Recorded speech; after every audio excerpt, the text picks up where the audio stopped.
তো সবাইকে প্রীতি ও শুভেচ্ছা জানিয়ে আমাদের ম্যানেজারিয়াল অ্যাকাউন্টিং কোর্সের খুব ইম্পর্টেন্ট একটা টপিক আমরা জব অর্ডার কস্টিং খুব ইম্পর্টেন্ট একটা টেকনিক ম্যানেজমেন্ট অ্যাকাউন্টিং এর ম্যানেজারিয়াল অ্যাকাউন্টিং এর আমরা আলোচনা করেছিলাম শুরুতে যে ম্যানেজারিয়াল অ্যাকাউন্টিং এর টেকনিক অর্থাৎ যে অ্যাকাউন্টিং ম্যানেজমেন্টকে তার ফাংশন গুলো ইফেক্টিভলি এবং এফিশিয়েন্টলি কাজ করতে পারফর্ম করতে হেল্প করে সেই অ্যাকাউন্টিংটাকে আমরা বলছিলাম ম্যানেজারিয়াল অ্যাকাউন্টিং।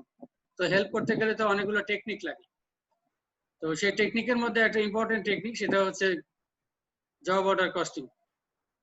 তো এই জব অর্ডার কস্টিং আমার জানা মতে আপনারা জব শব্দের সাথে আপনারা পরিচিত। আমাদের জব অর্ডার কস্টিং আমরা জানি কস্টিং মানে সেখানে কস্ট ডিটারমিনেশনের যে প্রসেস, কস্ট ক্যালকুলেশনের যে প্রসেস সেটাকে আমরা বলেছিলাম কস্টিং। আইএনজি থাকলে বলছিলাম প্রসেস, আপনাদের মনে থাকবার কথা শুরুতেই বলেছিলাম। তো কস্টিং বলতে কস্ট বের করা, কস্ট ক্যালকুলেশন, কস্ট ডিটারমিনেশনের যে প্রসেস, যে সিস্টেম, যে মেথড সেটাকে বলেছিলাম কস্টিং। তো জব অর্ডার কস্টিং, জবটা কি? জব হচ্ছে যে আমরা বলি যে ধরুন আমাদের আলম সাহেবের গার্মেন্টস ফ্যাক্টরি আছে। আলম সাহেবের গার্মেন্টস ফ্যাক্টরিতে আকবর সাহেব, আলম সাহেবের কাজ হচ্ছে জিন্সের প্যান্ট প্রোডাকশন করেন। উনি মেন এবং উইমেন মানে মেল ফিমেল মহিলাদের এবং পুরুষদের জিন্স হচ্ছেন ওনার প্রোডাক্ট। তো এই জিন্সের প্রোডাকশন হয় আলম সাহেবের ফ্যাক্টরিতে। সেখানে আকবর সাহেব ছেলেদের জন্য জিন্সের ধরুন 1000 পিস জিন্সের, হয়তো সেটার নাম হচ্ছে ডেনিম হতে পারে, যে কোনো বলা হয় যে যে কোনো আমরা বলি যে মডেলের যে কোনো স্টাইলের যে জিন্সের অর্ডার দিতে পারেন। আলী আকবর সাহেব 1000 পিসের অর্ডার দিয়েছেন যে আলম ভাই আমার 1000 পিস জিন্স লাগবে। এখন এই যে অর্ডার দিলেন 1000 পিসের, এই 1000 পিসকেই আমরা এখানে বলছি যে আলম সাহেবের ফ্যাক্টরি হচ্ছে জব। আলম সাহেবের ফ্যাক্টরি কি বলছি? জব। আর আকবর সাহেব যে অর্ডারটা দিলেন আলম সাহেবের ফ্যাক্টরিতে, কিসের জন্য অর্ডারটা দিলেন? যে এটা ওনার ফ্যাক্টরিতে যেন এটা প্রোডাকশন হয়। তার মানে আমরা দেখলাম যে জব অর্ডার কস্টিং বলতে তাহলে আমরা বুঝলাম যে কোন একটা অর্গানাইজেশনের এই যে লট বলি, বান্ডেল বলি, নাম্বার অফ মানে same product, number of units of same or similar product, সেই অর্ডারটা, সেই অর্ডারের কস্ট কত। অর্থাৎ অর্ডার যখন আপনি আকবর সাহেবের অর্ডার যখন আলম সাহেব স্যাটিসফাই করতে যাবেন তখন স্বাভাবিকভাবেই ওই জবে ওই 1000 পিস জিন্সের প্যান্টের জন্য উনার এই জবে বা উনার এই অর্ডারের কারণে, জবের অর্ডার 1000 পিসের জবের এই অর্ডারের কারণে বলা হয় যে উনি কি করবেন, আলম সাহেব ফ্যাক্টরিতে প্রোডাকশন হবে, এই জন্য ম্যাটেরিয়ালস, লেবার, ওভারহেড এগুলো লাগবে। তো বলা আছে এগুলো যখন আমরা যোগ করে এই জবে 1000 পিস জিন্সে কস্ট কত হলো, 1000 পিস জিন্সে এই জবে কস্ট কত হলো, এটা যখন আমরা ক্যালকুলেশন করব বিভিন্ন কম্পোনেন্ট পাবো। জবে আমরা কস্টের কম্পোনেন্ট গত ক্লাসে আলোচনা করেছি বিভিন্ন ভাবে। তো সেটা বের করলে আমরা সেই করার যে প্রসেস, করার যে সিস্টেম, সে টেকনিকটা, ওটাকে আমরা বলছি জব অর্ডার কস্টিং। তার মানে আমরা শিখতে পারলাম জব অর্ডার কস্টিংটা কি। তাহলে জব অর্ডার কস্টিং তাহলে আমরা শিখলাম যে এটা কস্ট বের করার, কোন একটা জবের, কোন একটা জব সেটা প্রোডাকশনের জন্য কস্ট বের করার যে মেথডটা, যে টেকনিকটা, যে সিস্টেমটা, সেটাকেই আমরা বলছি জব অর্ডার কস্টিং। একটা সুন্দর ভাবে বোঝা যায় কস্টিং, কস্ট বের করা কিসের? জব অর্ডারের। জবটা কি? জবটা হচ্ছে কোনো প্রোডাক্টের প্রোডাকশনের জন্য যে আমরা বান্ডেল অথবা নাম্বার অফ ইউনিটস অথবা আমরা বলতে পারি যে লট, যেটা এটা একটা হলে একটাই, ওইটাই জব। তো তাহলে আমরা বুঝতে পারলাম যে এই জবের কস্টটা বের করার যে প্রসেস, সেই প্রসেসটা, সেই টেকনিকটাকে আমরা বলছি জব অর্ডার কস্টিং। তো জব অর্ডার কস্টিং এ আমরা কি করব? তাহলে প্রত্যেকটা জবের, এখানে জব মানে কিন্তু মনে রাখবেন ওই 1000 পিস হতে পারে, এটা 2000, 3000, 10,000, একটা হতে পারে। তো ধরুন আলম সাহেবের কাজই হচ্ছে যে এয়ারক্রাফট তৈরি করা। এখন একটা এয়ারক্রাফট, একটা এরোপ্লেন তৈরি করতে তো অনেক ম্যাটেরিয়ালস, অনেক লেবার, অনেক সময়, অনেক ওভারহেড লাগবে। তো আলম সাহেব একটা এয়ারক্রাফটে শুধুমাত্র অর্ডার দিয়েছেন, তো একটা এয়ারক্রাফটটাই আলম সাহেবের জন্য একটা জব। আশা করি আমরা বুঝতে পেরেছি। তো বলা হয় যে এই জবের প্রত্যেকটা জবে আমরা তাহলে জব অর্ডার কস্টিং সিস্টেমে আমরা কি করব, প্রত্যেকটা জবে আমরা কস্ট ট্রেস করব এবং সেটা অ্যালোকেশন করব। আমরা ট্রেস করব যে কি কি কস্ট ট্রেস করা যায়। আমরা জানি যে ডাইরেক্ট কস্ট গুলো ট্রেস করা যায়, ইনডাইরেক্ট গুলো নরমালি ট্রেস করা যায় না। তো আমরা সবগুলো আমাদের ডাইরেক্ট ইনডাইরেক্ট যেগুলো ট্রেস করতে পারি সেগুলোকে আমরা প্রত্যেকটা জবে অ্যালোকেশন করব। ম্যাটেরিয়ালস কত লাগলো, লেবার কত লাগলো, ওভারহেড কত লাগলো, সব আমাদের অ্যালোকেশন করতে হবে, অ্যাসাইন করতে হবে।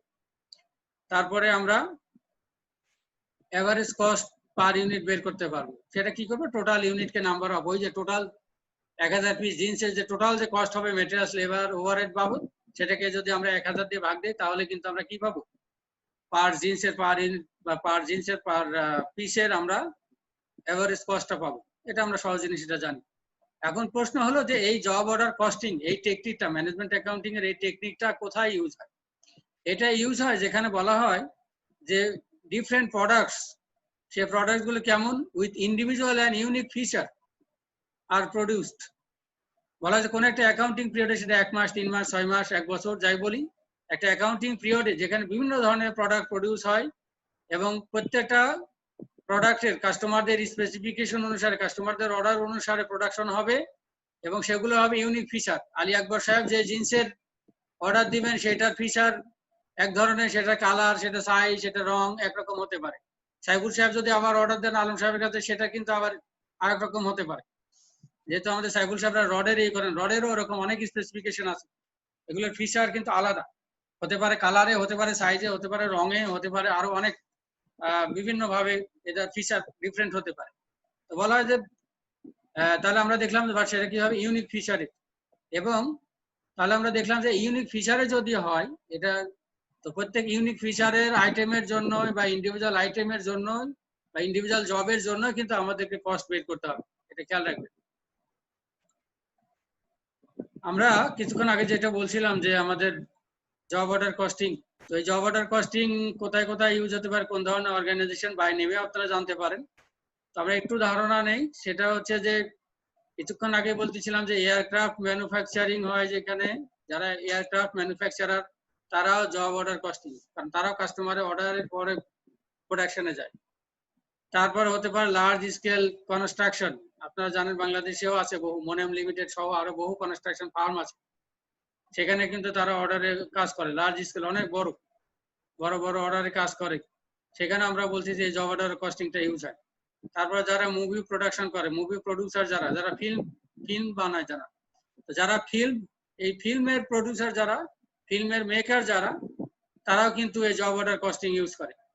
হতে পারে কোনো অ্যাকাউন্টিং ফার্ম অথবা কোনো ল ফার্ম, যদি আমরা বলি, আপনারা জানেন যে law firm, CA firm, accounting firm, এইসব নাম শুনে থাকবেন, তারাও এই জব অর্ডার কস্টিং ইউজ করে। সেক্ষেত্রে একজন ক্লায়েন্ট মানে এক একটা জব। আলম সাহেব যদি এমন হয় যে ওনার অ্যাকাউন্টিং ফার্ম, সিএ ফার্ম, আর আকবর সাহেব হচ্ছে, আকবর সাহেবের অর্গানাইজেশন, আকবর সাহেবের কোম্পানি হচ্ছে তাদের ক্লায়েন্ট, তাহলে সেই ক্ষেত্রে ওই আলম সাহেবের জব কিন্তু একটাই, ওই ক্লায়েন্টই একজনই, একটা প্রতিষ্ঠানে কিন্তু তাদের জব, এভাবে চিন্তা করবে।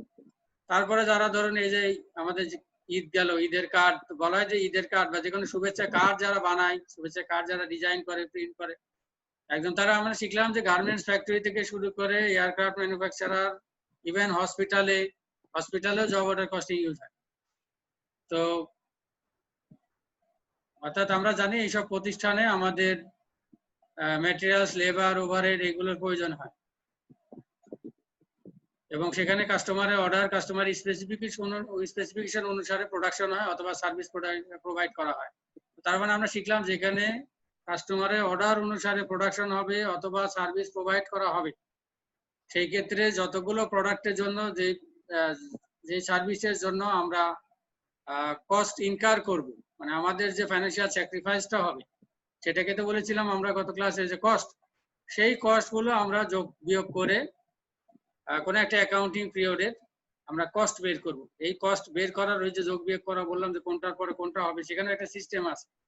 যেমন আমাদের সাইফুল সাহেব প্রথমে লেখে লেবার, তারপরে লেখে ওভারহেড, এটা তো ঠিক না, ঠিক আছে, সরি, প্রথমে লেখে লেবার, তারপরে লেখে ডাইরেক্ট ম্যাটেরিয়ালস, তো ম্যাটেরিয়ালস এনে আগে লেবার হাজির করে নেয় উনি, এরকম তো না, এটা সিস্টেম আছে, আগে ডাইরেক্ট ম্যাটেরিয়ালস, তারপরে ডাইরেক্ট লেবার, তারপরে ম্যানুফ্যাকচারিং ওভারহেড। তো তাহলে আমরা শিখলাম ওই যে সিস্টেমে করব, কাস্টমার অর্ডার অনুসারে কোনো একটা জবের কস্টটা বের করব, সেটাকে আমরা বললাম জব অর্ডার কস্টিং।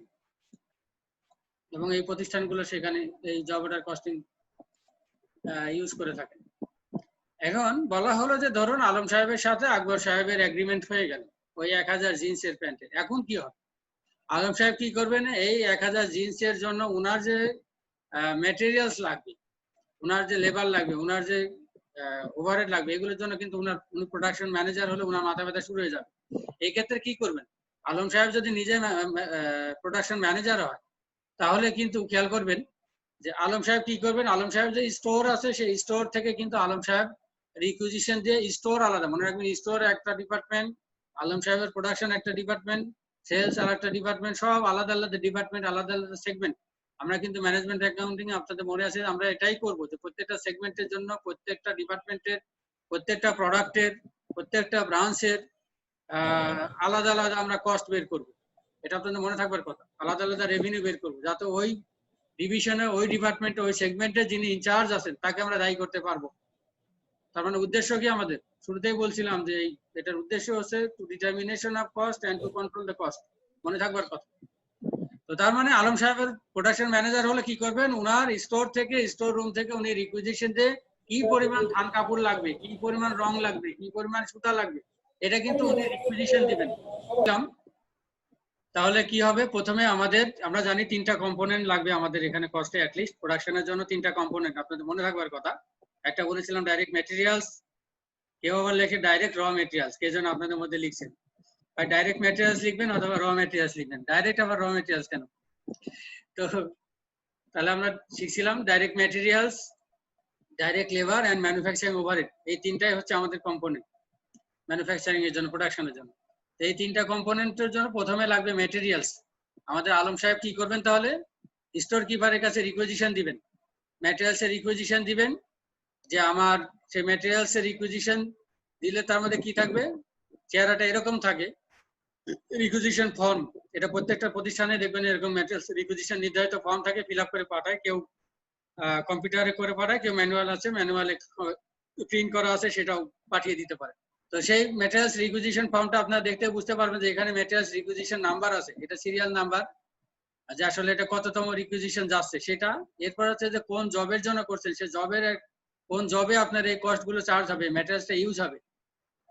তো আলটিমেটলি কস্টে হলে তো চার্জ করা বলি আমরা, সেই জন্য সেই জবের নাম্বারটাও এখানে দেওয়া আছে, এবং কোন ডিপার্টমেন্ট পাঠাচ্ছে সেটাও দেওয়া আছে, যে কোন ডিপার্টমেন্ট আসলে ম্যাটেরিয়ালস আছে।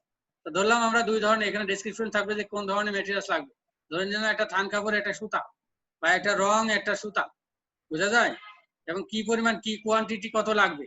তো এই 2টা জিনিস কোন তারিখে রিকুইজিশন দিচ্ছেন এবং অথরাইজ সিগনেচার, ধরে নিলাম আমাদের আলম সাহেবের সিগনেচার, এটা উনি পাঠাচ্ছেন ওনার স্টোরে, এরকম তারিখ দিয়ে যে এই কোন লাগবে। তারা আবার তখন অ্যাকাউন্টস আবার কি করবে, এই মালগুলো যে পাঠানোর পরে, স্টোর পাঠানোর পরে অ্যাকাউন্টসে পাঠিয়ে দিলে অ্যাকাউন্টস তখন কি করবে, এইটার কোয়ান্টিটি কোনটা, রেট কত, টোটাল কস্ট কত, এইভাবে আমাদেরকে ম্যাটেরিয়ালস এর রিকুইজিশন ফর্মটা আমাদের অ্যাকাউন্টস, আমরা যারা অ্যাকাউন্টেন্ট তাদের হাতে আসলে আমরা বুঝতে পারবো যে আমার কত টাকার ম্যাটেরিয়ালস, এই জবের জন্য কত টাকার ম্যাটেরিয়ালস লাগছে। তার মানে আমরা বুঝলাম এই 248 এবং $412, এই 2টা যোগ করলে আমরা এই জবের কি পেলাম, ম্যাটেরিয়ালস এর কিন্তু আমরা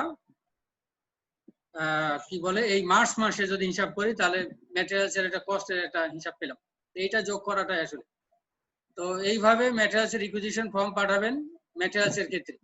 লেবারের জন্য লেবারের হিসাবটা কিভাবে রাখতে পারি, লেবারের জন্য আমরা জানি যে এখন তো অনেক স্ক্যানার মেশিনই হয়েছে, যে আপনারা পাঞ্চ কার্ড বলি আমরা, যে হাত ঢুকান, কয়টায় ঢুকলেন, কয় ঘন্টা ডিউটি করলেন, বের হওয়ার সময় আবার পাঞ্চ কার্ডে হাত ঢুকাচ্ছেন, সব রেকর্ড কিন্তু সেখানে থাকছে। অথবা আমরা কি করতে পারি, টাইম টিকেট যেটা বলা হয়, যে কয়টায় ঢুকলেন, কয়টায় বের হলেন, ঠিক আছে, কত ঘন্টা কাজ করলেন, এক এক ঘন্টায় কত। যদি আমরা লেবারের কথা বলি, যারা আওয়ারলি বেসিসে যেখানে কাজ হয়, তাহলে সেখানে আমরা কিনতে পারবো কোন জবের জন্য কত ঘন্টা কাজ করেছেন।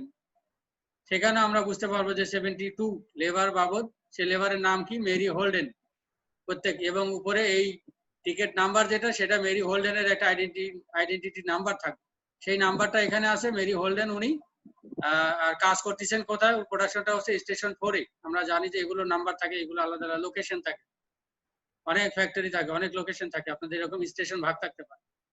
এবং সেখানে সুপারভাইজার যিনি উনি বলে দিলেন যে হ্যাঁ আমার মেরি হোল্ডেন উনি আসে মার্চের 3 তারিখে এত ঘন্টা এই জবের পিছনে, এত ঘন্টা এই জবের পিছনে, এত ঘন্টা মেইনটেনেন্স বাবদ টোটাল 8 ঘন্টা উনি কাজ করেছেন, তাতে $72 ওনার পাওনা হয়েছে লেবার। তাতে সুপারভাইজার সাহেব একটা সিগনেচার দিয়ে পাঠিয়ে দিলে, অ্যাকাউন্টসে দিলে, অ্যাকাউন্টেন্ট কি করবেন তখন ওই যে ম্যাটেরিয়ালস যেটা বললাম আগে ওইটার সাথে এটা যোগ করবেন, যোগ করলে ওনার প্রাইম কস্ট হয়ে যাবে ওই জবের জন্য। আশা করি বুঝতে পারলাম, শুধু এই জবের জন্য। এখান থেকে যদি এই যে 247B2 এই যে 2B47 এটা যদি হয় ওই জব, তাহলে আমরা এই 2B47 এখানকার এই টোটাল ম্যাটেরিয়ালস এর সাথে এখানে শুধুমাত্র এইটা যোগ করব আমরা, ঠিক আছে? তো আমরা বুঝতে পারলাম যে আসলে ম্যাটেরিয়ালসটা গেল, লেবার গেল। এখন যেটা প্রবলেম যেটা হয় সেটা হয় আসলে ম্যানুফ্যাকচারিং ওভারহেড নিয়ে। ম্যানুফ্যাকচারিং ওভারহেডটা কঠিন, কারণ ম্যাটেরিয়ালস তো বুঝলাম যে কোন কোন ধরনের ম্যাটেরিয়ালস, কত ইউনিট প্রোডাকশন হবে, কত ইউনিট আমার র ম্যাটেরিয়ালস, কত কি পরিমাণ লাগলো, সহজে বলে দিতে পারবো যে হ্যাঁ। আপনি ঠিক লেবারটা বলে দিতে পারলেন যে কত ঘন্টা কাজ হয়েছে, কয়জন লেবার লাগছে, পার আওয়ারে লেবারের রেট কত, সেটাও কিন্তু বলে দিতে পারলেন যে হ্যাঁ। ওখানেও আপনার ওই জবে 1000 পিসের জন্য বলে দিতে পারলেন যে 1000 জিন্সের জন্য আমার এত টাকা র মেটেরিয়ালস লাগছে, 1000 জিন্সের জন্য এতটা লেবার লাগছে, এত ঘন্টা কাজ করছে, লেবার বাবদ এত। কিন্তু ম্যানুফ্যাকচারিং ওভারহেড আপনার আলম সাহেবের ফ্যাক্টরিতে 1000 পিস জিন্সের জন্য ফ্যাক্টরির যে ভাড়া, আবার যদি 2000 হয়, 3000 হয়, অথবা 500 হয়, তাও কিন্তু সেই ভাড়া। তাহলে আপনি ওই 1000 জিন্সের মধ্যে ম্যানুফ্যাকচারিং ওভারহেডের মধ্যে আমি যদি ফিক্সটা ধরি অ্যাটলিস্ট যে ফ্যাক্টরি রেন্ট, তো ফ্যাক্টরি রেন্ট আপনি কয় টাকা ধরাবেন, কয় টাকা অ্যালোকেশন করবেন, কয় টাকা অ্যাসাইন করবেন, এইটাই হচ্ছে প্রবলেম। আমি বুঝাতে পারলাম কিনা? যে আমি 1000 জিন্সের ম্যাটেরিয়ালস কিনতে পাবো, যে 1000 জিন্সের জন্য আমার থান কাপড় কত টাকা লাগছে খুব সহজে বের করা যাবে। 1000 পিস জিন্সের জন্য লেবার কত লাগছে সেটা জানবো, কিন্তু ফ্যাক্টরি রেন্ট কিভাবে আমি ওই 1000 জিন্সের মধ্যে অ্যালোকেশন করবো, এটা কিন্তু কেউ কেউ বলে ইম্পসিবল, কেউ বলে ডিফিকাল্ট। তো ইম্পসিবলও বলা যায়। তো তারপরে আমাদেরকে তো কোনো না কোনো ভাবে এটা ক্যালকুলেশন করতে হবে, বের করতে হবে। তো আমরা এই ম্যানুফ্যাকচারিং ওভারহেডটা আসলে আমরা জানি এটা একটা ইনডাইরেক্ট কস্ট। এই ইনডাইরেক্ট কস্টটা কিছুক্ষণ আগে বলতেছিলাম যে এটাকে ট্রেস করা খুব কঠিন। ফ্যাক্টরি রেন্ট, ওনার যদি ফ্যাক্টরি রেন্ট যদি মাসে যদি $20,000 হয়, এই $20,000 কিন্তু 1000 জিন্সের মধ্যে উনি অ্যালোকেশন করতে পারবেন না। কোনো কত ডলার অ্যালোকেশন করবেন যে 1000 জিন্সের জন্য কত, কারণ ফ্যাক্টরিতে আরো অন্য কোনো জবও প্রোডাকশন হতে পারে বা এসে কমও হতে পারে, এটা অ্যালোকেশন করাটা কঠিন। সেই কথা এখানে বলা হচ্ছে। এই জন্য আমরা কি করি, আমরা এবং কিছু ভেরিয়েবলও আছে, আমরা জানি বিদ্যুৎ, যেমন বিদ্যুৎ এটাও জানি আমরা যে এগুলো ইনডাইরেক্ট ম্যাটেরিয়ালস, ইনডাইরেক্ট লেবার, এগুলো আবার ভেরিয়েবল। তো ভেরিয়েবল গুলো নিয়ে সমস্যা নেই, ওটা তো আমরা ভাগ করে দিতে পারবো। কিন্তু প্রবলেমটা হয় ফিক্সড নিয়ে। ফিক্সডটা নিয়ে আমরা গত ক্লাসে দেখছিলাম যে ইউনিট যত বাড়ে পার ইউনিট তত কমে যায়। এই জন্য এই ফিক্সড ম্যানুফ্যাকচারিং ওভারটাকে অ্যালোকেশন করা কঠিন। এই জন্য আমরা কি করে রাখি, অ্যালোকেশনের জন্য আমার তো কোনো না কোনো বেসিস তো লাগবে। আপনি ম্যাটেরিয়ালস এর কত ইউনিট ম্যাটেরিয়ালস ইউজ করছেন, কত কোয়ান্টিটি, কত কেজি, কত টন ম্যাটেরিয়ালস ইউজ করছেন, আপনার একটা বেসিস আছে। লেবারের ক্ষেত্রে একটা বেসিস আছে যে কত ঘন্টা কাজ করছে, পার ঘন্টা কত, পার আওয়ার তাকে কত করে ওয়েজেস দিচ্ছেন, সেটাও একটা বেসিস আছে। কিন্তু এই ম্যানুফ্যাকচারিং ওভারহেড বলছি $20,000, $20,000 কত আপনি এই 1000 পিসের মধ্যে অ্যালোকেশন করবেন, এইটার কোনো বেসিস নেই। তো আমাদেরকে এইভাবে কোনো না কোনো ভাবে অ্যালোকেশনের একটা বেসিস লাগে। সেই অ্যালোকেশন বেসিস সেটা হতে পারে ডাইরেক্ট লেবার আওয়ার, হতে পারে ডাইরেক্ট লেবার কস্ট, যদি সিঙ্গেল প্রোডাক্ট হয় তাহলে আমরা নাম্বার অফ ইউনিটস করতে পারি, অথবা বলা হয় যে মেশিন আওয়ার, যেটা বলি যে মেশিন কত ঘন্টা কাজ করছে। এইগুলো কোনো না কোনো বেসিসে আমাদেরকে করতে হবে। তো বলা হয় যে এই ম্যানুফ্যাকচারিং ওভারহেডকে আমরা যে জবে আমরা যে অ্যাসাইন করি, এই অ্যাসাইন করার যে প্রসেসটা সেটাকে আসলে আমরা বলি অ্যাপ্লিকেশন বা অ্যালোকেশন। তো আমাদেরকে কোনো ম্যানুফ্যাকচারিং ওভারহেড, কোনো প্রোডাক্টের ম্যানুফ্যাকচারিং ওভারহেড আমাদেরকে অ্যালোকেশন করতে হবে, অ্যাসাইন করতে হবে প্রিডিটারমাইন্ড ওভারহেড রেটে, যেটা আমরা বছরের শুরুতে করি। তো প্রিডিটারমাইন্ড ওভারহেড রেট মানে প্রিডিটারমাইন্ড বলতে আগে থেকে ডিটারমাইন্ড, আগে থেকে বলতে কি বছরের শুরুতে। তো বছরের শুরুতে আমরা ডিটারমাইন করব যে আমাদের ওভারহেড কত আমরা অ্যাপ্লাই করব শুরুতে ওই রেটটাতে। তো অ্যাপ্লাই করব কিভাবে, আমরা প্রিডিটারমাইন্ড ওভারহেড রেট কিভাবে বের করব, প্রিডিটারমাইন্ড ওভারহেড রেটটা বের করব এরকম যে আমাদের ওই অ্যাকাউন্টিং পিরিয়ডে টোটাল ম্যানুফ্যাকচারিং ওভারহেড কত ডলার লাগতে পারে বা কত টাকার লাগতে পারে, এবং আমরা যে অ্যালোকেশন বেসিস ধরবো সেই অ্যালোকেশন বেসিস কিছুক্ষণ আগে বলছিলাম সেটা ডাইরেক্ট লেবার আওয়ার যদি হয়, ডাইরেক্ট লেবার আওয়ার বা মেশিন আওয়ার বা ডাইরেক্ট লেবার কস্ট, অথবা হতে পারে র মেটেরিয়ালস ইউজ, অথবা হতে পারে সিঙ্গেল প্রোডাক্ট হলে যে ইউনিটস অফ প্রোডাক্ট, তো যেটাই হোক সেই অ্যালোকেশন বেসিসে যে অ্যামাউন্ট সেটার ভিত্তিতে আমরা টোটাল ম্যানুফ্যাকচারিং ওভারহেডকে যদি ভাগ দিই তাহলে আমরা সেখানে একটা রেট পাবো, সেটা পার্সেন্টেজ হতে পারে বা রেট হতে পারে, রেশিও হতে পারে। তো বলা হয় যে সেই ম্যানুফ্যাকচারিং ওভারহেড রেট সেটা আবার কি করব, সেই ম্যানুফ্যাকচারিং ওভারহেড রেট যেটা পেলাম শুরুতে সেটা আবার কি করব ওই বছরের আমাদের যে অ্যাকচুয়াল যে অ্যালোকেশন বেসিস যেটা হবে সেটা ডাইরেক্ট লেবার আওয়ার যদি হয়, মেশিন আওয়ার হয়, যেটাই হোক বা র মেটেরিয়ালস ইউজ যেটাই হবে সেটার উপরে আমরা অ্যাপ্লাই করব। বিষয়টা এমন যে ধরুন যদি আমাদের এরকম হয় যে আমাদের টোটাল ম্যানুফ্যাকচারিং ওভারহেড কস্ট যা দেওয়া আছে তাকে যদি আমরা অ্যালোকেশন বেসিস দিয়ে ভাগ দিই তাহলে আমাদের প্রি ডিটারমাইন্ড ওভারহেড রেট যদি এমন হয় যে টোটাল ম্যানুফ্যাকচারিং ওভারহেড কস্ট এটা হচ্ছে $8 লাখ, সাপোজ এটা $8 লাখ, আমরা আশা করতেছি যে সারা বছরে শুরুতে আমরা এস্টিমেট করতেছি সারা বছরে $8 লাখ আমাদের টোটাল ম্যানুফ্যাকচারিং কস্ট হতে পারে, এবং আমরা এটা মনে করছি যে আমাদের এতে ডাইরেক্ট র মেটেরিয়ালস ইউজড হবে $5 লাখ, আমাদের বেসিসটা হচ্ছে র মেটেরিয়ালস ইউজড $5 লাখ। তো আমরা কি করছি যে টোটাল ম্যানুফ্যাকচারিং ওভারহেড কে আমাদের অ্যালোকেশন বেসিস হচ্ছে র মেটেরিয়ালস ইউজড সারা বছরে, এটা আমরা এস্টিমেট করছি। তাতে দেখলাম যে $5 লাখ, এই $8 লাখ কে $5 লাখ ভাগ দিলে আমরা এখানে প্রি ডিটারমাইন্ড ওভারহেড রেট পেলাম, ধরে নিলাম এটা 160%, ক্যালকুলেশন করলে আসবে 160%। তো আমরা এই 160% এটা হচ্ছে প্রি ডিটারমাইন্ড ওভারহেড রেট, এই রেটটা কিসের উপরে অ্যাপ্লাই করব, এই রেটটা অ্যাপ্লাই করব এই 160% কিসের উপরে করব, 160% করব যে ওই অ্যাকাউন্টিং পিরিয়ডে সারা বছরে বলা হয় ডিউরিং দ্য পিরিয়ড আমাদের অ্যাকচুয়ালি আসলে কত অ্যালোকেশন বেসিসটা কত, এটা অ্যালোকেশন বেসিসের অ্যামাউন্টটা কত। তো ধরে নিলাম ওই বছরে আমাদের আমরা দেখলাম যে অ্যাকচুয়ালি ধরে নিয়ে এখানে অ্যাকচুয়ালি দেখবো যদি এমন হয় যে এই সারা বছরে আমাদের ধরুন 4,50,000, আমরা ধরে নিচ্ছিলাম যে 5 লাখ র মেটেরিয়ালস ইউজ হবে, বাস্তবে আসলে লাগলো সারা বছরে 4,50,000। তো 4,50,000 যদি হয় তাহলে এই 4,50,000-এর 160% করে নিয়ে আমরা টোটাল ম্যানুফ্যাকচারিং ওভারহেড অ্যাপ্লাইড বের করব। তো এটা ক্যালকুলেশন করলে আসে $7,20,000।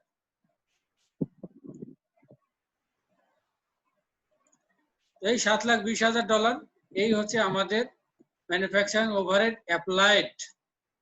আর এটা যদি এমন যে সারা বছরে আমাদের এই হলো $7,20,000 অ্যাপ্লাইড, দেখা গেল অ্যাকচুয়ালি ওই সারা বছরে আমাদের অ্যাপ্লাই সারা বছরে বলা হয় যে আমাদের লেগেছে ম্যানুফ্যাকচারিং ওভারহেড লেগেছে হচ্ছে $7,60,000।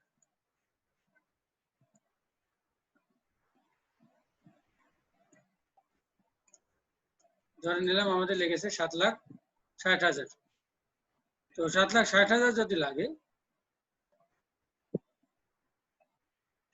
তো যেটা বলছিলাম একটু খেয়াল করুন যে আমাদের অ্যাপ্লাইড করছি 7,20,000, বাট আমরা বলছি আমাদের সারা বছরে এটা অ্যাকচুয়াল ম্যানুফ্যাকচারিং ওভারহেড হচ্ছে $7,60,000। $7,60,000, তার মানে কি আমরা অ্যাপ্লাই করেছিলাম 7,20,000, অ্যাকচুয়ালি ম্যানুফ্যাকচারিং ওভারহেড সারা বছর শেষে এসে দেখলাম 7,60,000, তার মানে আমাদের অ্যাপ্লাই করা ছিল কম। এই হচ্ছে অ্যাপ্লাই করা ছিল আমাদের 7,20,000। তাতে কি দাঁড়ালো, তাতে আমরা দেখলাম যে আসলে 40,000 আমরা কম অ্যাপ্লাই করেছিলাম, তার মানে 40,000 আন্ডার অ্যাপ্লাইড ছিল। তো বিষয়টা খুব সহজ। আর যদি এমন হতো যে আমাদের অ্যাপ্লাই করেছিলাম 7,20,000 আর অ্যাকচুয়ালি ম্যানুফ্যাকচারিং ওভার লেগেছে 7,20,000 কম, হতে পারে এটা যে 6,80,000, তাহলে আমরা দেখলাম যে 40,000 আমাদের ওভার অ্যাপ্লাই করেছে। তো এই গেল আমাদের, আমরা বলছিলাম যে বিশেষত ফিক্সড ম্যানুফ্যাকচারিং ওভার, সেটা আমাদের কোনো না কোনো অ্যালোকেশন বেসিসে আমাদেরকে কোনো জবে অ্যাসাইন করতে হবে। তো আমরা এখানে র মেটেরিয়ালস ইউজড ধরে $5,00,000, র মেটেরিয়ালস ইউজ ধরে $8,00,000 আমাদের ম্যানুফ্যাকচারিং টোটাল ম্যানুফ্যাকচারিং ওভারহেড হতে পারে অ্যাকাউন্টিং পিরিয়ডে। হিসাবে শুরুতে আমরা একটা প্রিডিটারমাইন্ড ওভারহেড রেট 160% করেছিলাম, এবং এই 160% এটা আমরা কি করলাম অ্যাকচুয়াল এর উপর। অ্যাকচুয়াল আমরা বলছি 4,50,000 র মেটেরিয়ালস আমাদের ওই অ্যাকাউন্টিং পিরিয়ডে সারা বছর ইউজ হয়েছে, তার উপরে আমরা ক্যালকুলেশন করলে দেখলাম আমাদের আসলে অ্যাপ্লাই করা হয় 7,20,000, আর অ্যাকচুয়ালি আমাদের ম্যানুফ্যাকচারিং ওভারহেড ওই অ্যাকাউন্টিং পিরিয়ডে লেগেছে 7,60,000। তার মানে আমরা অ্যাপ্লাই 40,000 কম করেছিলাম। এটাকে বলছি আন্ডার অ্যাপ্লাইড অফ ওভারহেড। এই গেল আমাদের ম্যানুফ্যাকচারিং ওভারহেড অ্যালোকেশনের বিষয়টা, অ্যাসাইনমেন্টের বিষয়টা। এখন আমরা যেটা আলোচনা করব সেটা হচ্ছে যে জব কস্ট শিট।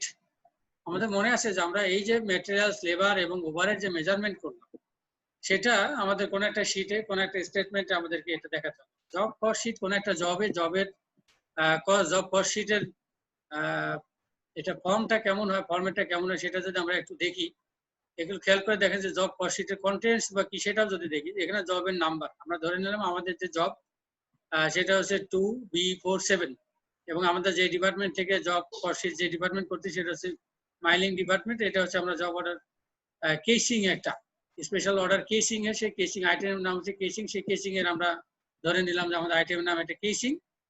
সেই কেসিং এর আইটেম আমরা কেসিং এর আইটেমের নামও থাকবে, তারপর আমরা কোন ডেটে এটা ইনিশিয়েট করছি এবং কোন ডেটে কমপ্লিট করছি জবটা। মাত্র 6 দিনে আমাদের বলা হচ্ছে 6 ইউনিট আমরা 6টা কেস আমরা প্রডিউস করতে পেরেছি। এই অবস্থায় যদি হয় তাহলে একটু খেয়াল করে দেখুন যে আমাদের এই জবের জন্য বিভিন্ন সময় আমরা রিকুইজিশন দিছি, এই ছিল রিকুইজিশন নাম্বার। এতে দেখা যায় যে $1,404 ডাইরেক্ট ম্যাটেরিয়ালস লেগেছে, এবং এখানে আমরা যখন টিকেট টাইমে দেখেছি, এখানে ডাইরেক্ট লেবারের ক্ষেত্রে দেখেছি যে টোটাল 27 ঘন্টা ডাইরেক্ট লেবার আওয়ার, আর সেখানে এক এক ঘন্টার আমাদের এখানে রেট দেওয়া ছিল। তাতে দেখলাম যে টোটাল $180 ডাইরেক্ট লেবার বাবদ লেগেছে আমাদের। আর ম্যানুফ্যাকচারিং ওভারহেড আমরা বলছি আমাদের $27 অ্যাকচুয়ালি লেগেছে, আর প্রিডিটারমাইন্ড ওভারহেড রেট ছিল $8 পার ডাইরেক্ট লেবার আওয়ার। তো এখানে এটা প্রিডিটারমাইন্ড ওভারহেড রেট আর এর অ্যাকচুয়াল লেবার আওয়ার, এটা হচ্ছে allocation basis, actual allocation, actual amount of allocation basis, সেটার সাথে আমরা বলছিলাম আমরা গুণ দেবো।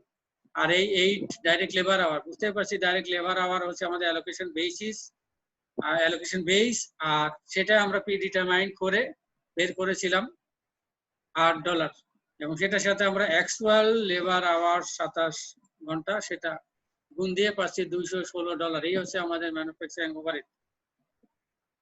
এটাই কিন্তু আমরা অ্যাপ্লাইড করেছি। এটা কি করেছি 200। এই অ্যাপ্লাইডটাই আমাদের যোগ করতে হবে, অ্যাপ্লাইড করছি ওয়ার্কিং প্রসেস। তো যোগ করলে হয় ডাইরেক্ট মেটেরিয়াল, ডাইরেক্ট লেবার এবং ম্যানুফ্যাকচারিং ওভারহেড অ্যাপ্লাইড, যেটা যোগ করলে 1,800।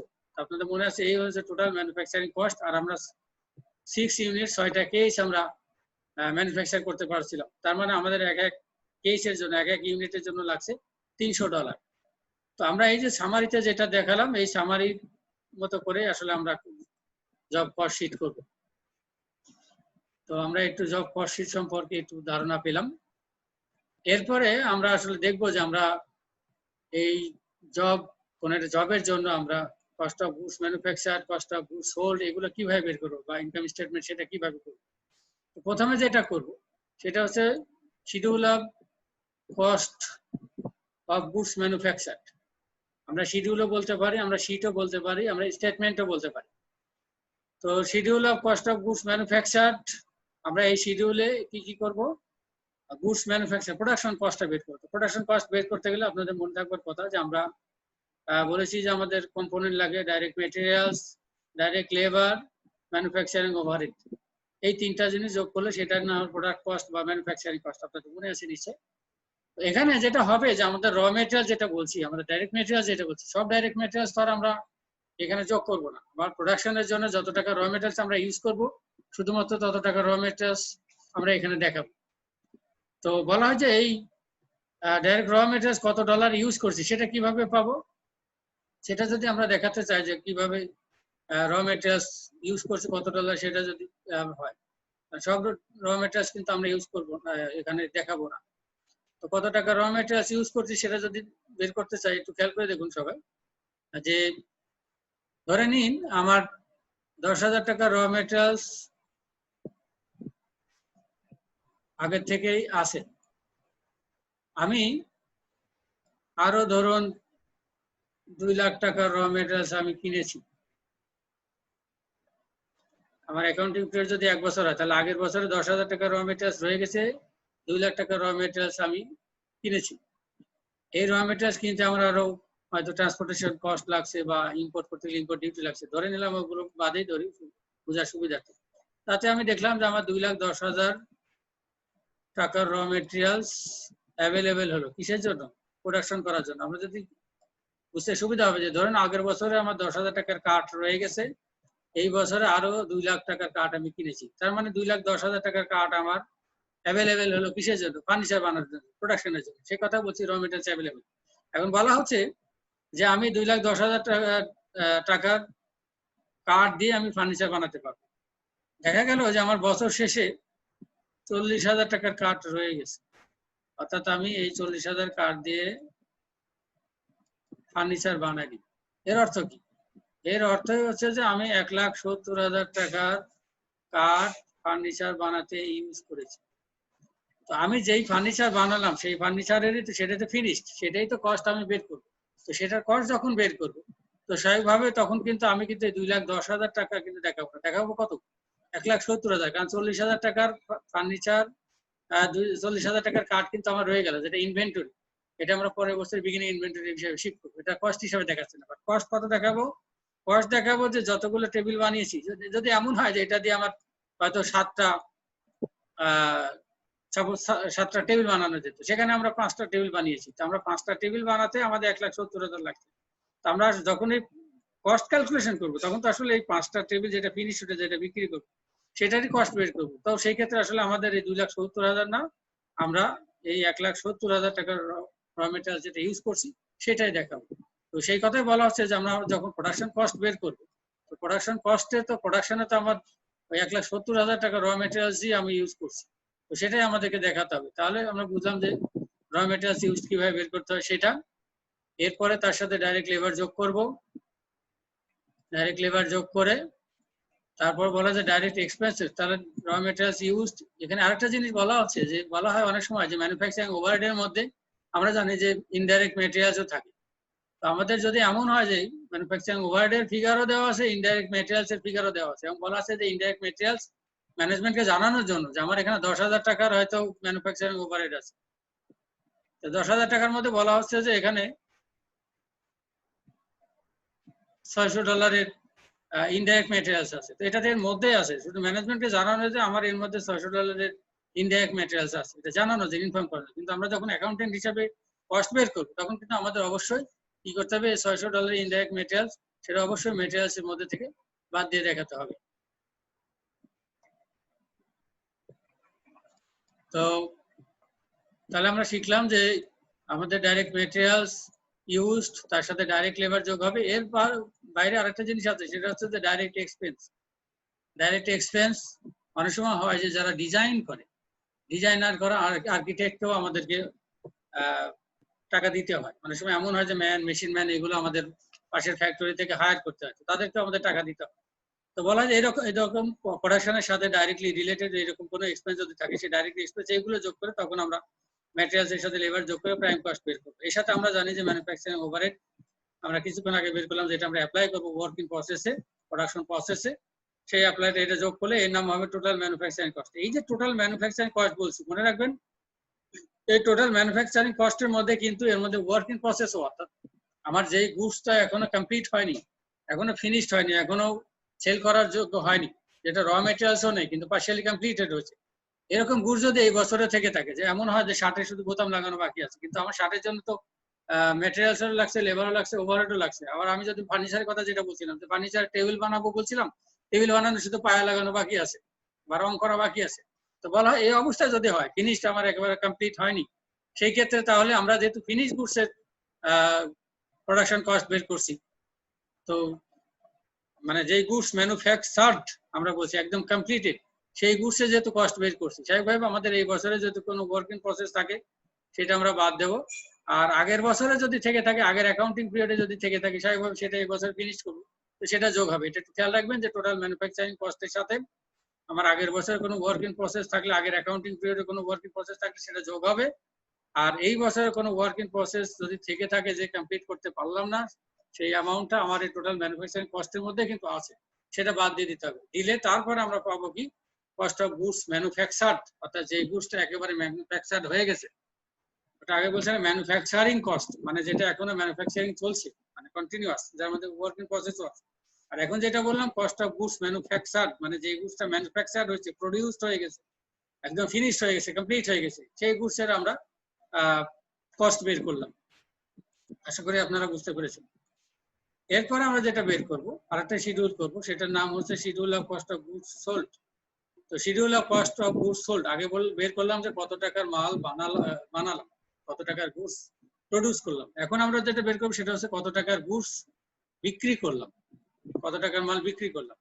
তো খুব সহজ জিনিস, বিষয়টা একটু খেয়াল করে ধরে নিলাম যে আমার আগের বছরে 10,000 টাকার গুডস বানানো আছে। তো 10,000 টাকার গুডস বানানো আছে, এই বছর আমরা কিছুক্ষণ আগে বের করলাম, আপনাদের মনে আছে। আমরা বলছিলাম যে কত টাকার গুডস, তো ধরে নিলাম আমরা যে আমার এই বছরে আমরা 3 লাখ টাকার গুডস বানিয়েছি। তো 10,000 টাকার মাল আমার আগের থেকে বানানো ছিল, 3 লাখ টাকার মাল আমি বানিয়েছি, এটাকে বলতেছি কস্ট অফ গুডস ম্যানুফ্যাকচার। আর আগে থেকে 10,000 টাকার মাল যেটা বানানো ছিল ফিনিশ গুডস, সেটাকে আমরা বলছি beginning inventory of finish inventory. তো এই হলো 3,10,000 টাকার গুডস আমার অ্যাভেলেবেল হলো কিসের জন্য, ফিনিশ গুডস কিসের জন্য, বিক্রির জন্য। তো 3,10,000 টাকার মাল আমার কাছে আছে, এটাকে আমরা বলি গুডস অ্যাভেলেবেল ফর সেল অথবা cost of goods available for sale. তো 3,10,000 টাকার মাল আমি বিক্রি করতে পারবো। বছর শেষে বা অ্যাকাউন্টিং পিরিয়ড শেষে যদি আমি দেখি এরকম যে আমার 40,000 টাকার মাল রয়ে গেছে, বিক্রি করতে পারিনি, আনসোল্ড রয়েছে, যেটা আমরা আগে বলতাম স্টক রয়ে গেছে। তো তার মানে কি আমার 2,70,000 টাকার মাল আমি বিক্রি করেছি। 2,70,000 টাকার মাল বিক্রি করেছি, 70,000 টাকার মাল, সেটাই আমরা বলতেছি কস্ট অফ গুডস সোল্ড, কত টাকার মাল বিক্রি করেছি। তো এটাকে আমরা আনঅ্যাডজাস্টেড কস্ট অফ গুডস সোল্ড বলছি। আনঅ্যাডজাস্টেড কস্ট অফ গুডস সোল্ড বলছি এই জন্য যে আমরা কস্ট অফ গুডস ম্যানুফ্যাকচার যখন বের করি তখন আমরা ম্যানুফ্যাকচারিং ওভারহেড অ্যাপ্লাই করেছিলাম। তো আমার সেই অ্যাপ্লাইড, তো এটা ওভার অ্যাপ্লাইডও থাকতে পারে, আন্ডার অ্যাপ্লাইডও থাকতে পারে।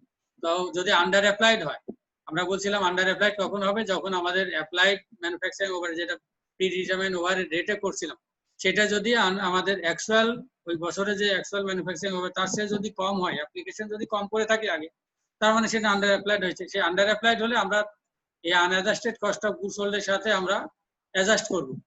তো unadjusted cost of goods sold এর সাথে অ্যাডজাস্ট করব বলতে আমরা যোগ করে দেব, আর যদি ওভার অ্যাপ্লাইড হয় তাহলে বিয়োগ করে দেব। তখন আমরা পেয়ে যাব যে আসলে কত টাকা মাল আমরা বিক্রি করলাম, সেটার নাম হয়ে যাবে তখন adjusted cost of goods sold. আর যদি আমরা আন্ডার অ্যাপ্লাইড ওভার অ্যাপ্লাইড এর বিষয়টা যদি না থাকে, তাহলে আমরা এই 2,70,000 এটার নামই কস্ট অফ গুডস সোল্ড। তো আশা করি আমরা বুঝতে পারলাম। এখানে শুধু একটা জিনিস মনে রাখবেন, আন্ডার অ্যাপ্লাইড যদি হয় তাহলে আনঅ্যাডজাস্টেড কস্ট অফ গুডস সোল্ড এর সাথে যোগ হবে, আর যদি ওভার অ্যাপ্লাইড হয়, অ্যাপ্লাইড যদি আগে বেশি করে রাখেন, তো সেটা আবার বাদ দিতে হবে। তো এই গেল আমাদের schedule of cost of goods sold. এখন আমরা যেটা দেখানোর চেষ্টা করবো সেটা হচ্ছে যে ইনকাম কিভাবে বের করব। আমরা কিছুক্ষণ আগে যেটা দেখলাম সেটা হচ্ছে কত টাকার মাল বিক্রি করলাম, সেটা কিন্তু পেলাম। এটা কত টাকার বলছি, 2,70,000। 2,70,000 টাকার মাল বিক্রি ধরে নিলাম যে আমরা 2,70,000 টাকার মাল এটা 3,20,000 টাকায় সেল করছি। মনে রাখবেন আমরা যেটা বলতেছি যে 2,70,000 টাকার মাল 3,20,000 টাকা, এখানে কিন্তু শুধু মালের হিসাব করতেছি, এর মধ্যে কিন্তু সেলিংও নেই, অ্যাডমিনিস্ট্রেটিভ এক্সপেন্সও নেই, এটা একটু খেয়াল রাখবেন। তাহলে আমরা 2,70,000 টাকার মাল 3,20,000 টাকায় সেল করছি, এটা হচ্ছে সেলস প্রাইস, এটাকে বলছি ডাইরেক্ট বললাম যে adjusted cost of goods sold. আমরা আগে বলছি যে যদি কিছু বলা না থাকে তাহলে এটাই কস্ট অফ গুডস সোল্ড। এই বাকি যেটা আমরা কত হয় 50,000, এই 50,000কে আমরা বলবো গ্রস মার্জিন। ফাইন্যান্সিয়াল অ্যাকাউন্টিং আমরা বলতাম গ্রস প্রফিট, এখানে বলবো গ্রস মার্জিন, কারণ এখানে আমরা নেট ইনকাম বের করি না, এখানে অপারেটিং ইনকাম বের করেছি। তো এর থেকে আমরা এখন সেলিং এন্ড অ্যাডমিনিস্ট্রেটিভ বাদ দেবো। তো সেলিং যদি এমন হয় যে সেলিং 30,000 আর অ্যাডমিনিস্ট্রেটিভ এক্সপেন্স ধরে নিলাম 10,000, তাহলে টোটাল সেলিং এন্ড অ্যাডমিনিস্ট্রেটিভ আমরা দেখলাম টোটাল পিরিয়ড কস্ট, যেটা আমাদের ভাষায় আমরা বলি টোটাল পিরিয়ড কস্ট। তো টোটাল পিরিয়ড কস্ট যদি 40,000 হয়, সরি লেখাটা ভালো হচ্ছে না, তাহলে আমরা দেখলাম যে আমাদের এখান থেকে 10,000 টাকা এটা ধরে নিলাম, তাহলে 40,000 হচ্ছে আমাদের পিরিয়ড কস্ট, তাহলে দেখলাম 10,000 টাকা আমাদের অপারেটিং ইনকাম হবে। এইভাবে আমরা ইনকাম স্টেটমেন্ট করব। এরপরে আমরা যে বিষয়টা আলোচনা করব, খুব ইম্পর্টেন্ট একটা জিনিস, সেটা আপনারা মনে রাখবেন যে আমাদের এই কস্ট অ্যাকাউন্টিং এ, আমরা ম্যানেজমেন্ট অ্যাকাউন্টিং এ যখন কস্ট স্টেটমেন্ট গুলো করবো, তখন মনে রাখবেন এই স্টেটমেন্টে কিছু আইটেম আছে যেগুলো কস্ট হিসাবে বা রেভিনিউ হিসাবে এর মধ্যে আসবে না।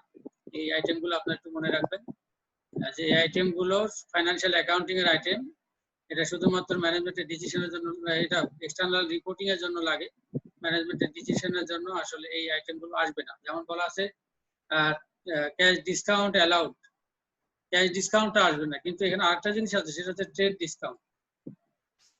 ট্রেড ডিসকাউন্টটা কিন্তু আবার আসবে, এটা একটু খেয়াল রাখবেন।